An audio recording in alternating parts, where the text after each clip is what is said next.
What a surprise. Instead of being home with your husband and your kids, here you are, haunting the hallways, lurking around trying to get a glimpse of Jason. Maybe what?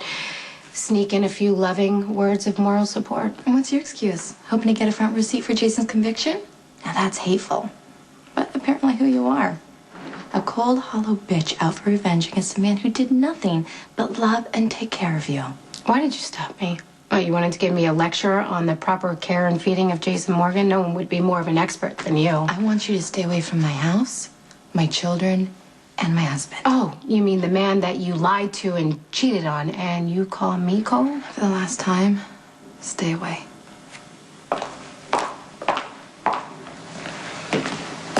Miss Miller asked if you had any evidence to indicate that a crime had been committed in your home after Mr. Alcazar disappeared. Do you remember your answer? I said no. Well, isn't it possible that someone, presumably the killer, was able to clean up after the scene? Well, they would have had to have been incredibly quiet, but I suppose that's possible. How was your relationship with Mr. Alcazar at the time of his disappearance? It was complicated. Lorenzo could be a very difficult man. Apparently so. Especially since he took your infant daughter from you and kept her away from you until the day in question. Were you afraid of him? At times. Enough to maybe let a killer into the house to stop that fear? Are you accusing me of being involved in Lorenzo's death? Ah, wait. Now Lorenzo is dead. See, just a few minutes ago, you said that he was maybe off on a business trip. Well, can you blame me for wanting to believe that? I mean, do you really want my little girl to grow up not knowing her father? No, I understand. And I'm sorry, I didn't mean to upset you. We're just trying to get to the truth here. Ms. Miller asked you if you had any shred of evidence to indicate that Mr. Alcazar is dead. Do you have any evidence to indicate that Mr. Alcazar is alive? No.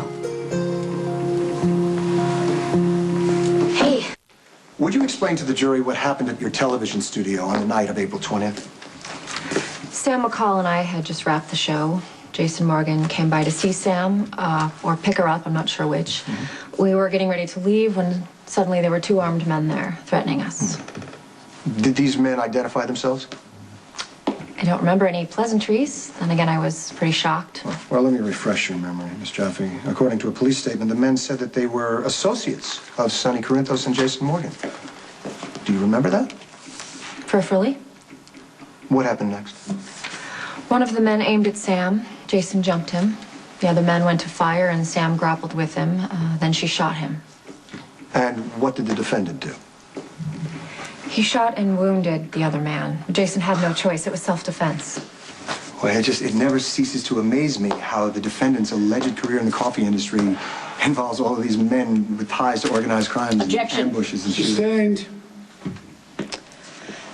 Look, all I know is the defendant saved my life. Twice. I imagine you were grateful to him for that.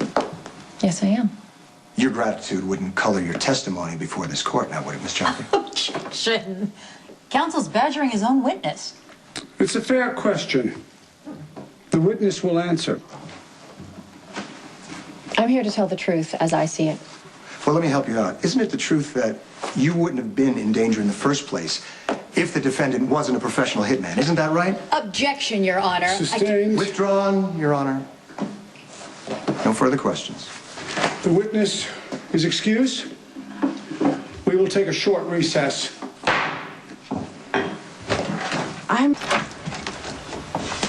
Me again. I'm sorry. I'm so embarrassed. I think I might have left my phone here.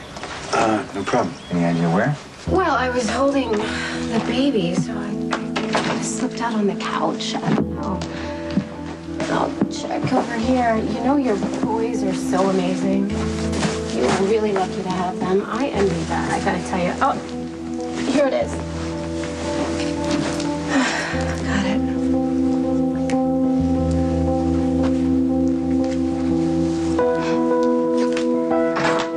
Tell the truth, the whole truth, and nothing but the truth, so help you God?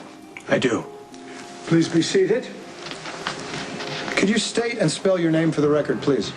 Donald, D-O-N-A-L-D, Mancini, M-A-N-C-I-N-I. Thank you, Mr. Mancini. And what is your occupation? I'm a gardener. For Mr. Alcazar? I work for all the houses on that road. And how long have you held this occupation? 2 years. Seems like quite a workload. Well, I have a routine. I stick by it, and it serves me well. And what is that routine? I start at 5, sharp. I put in however many hours are needed, and then I go home. Do you recognize this man? Do you recognize the defendant? I sure do. And do you remember seeing him the day that Lorenzo Alcazar disappeared? I did. First thing, Where? outside Mr. Alcazar's house. Could you tell the court exactly what you saw? I saw Jason Morgan put Mr. Alcazar's dead body in the back of an SUV.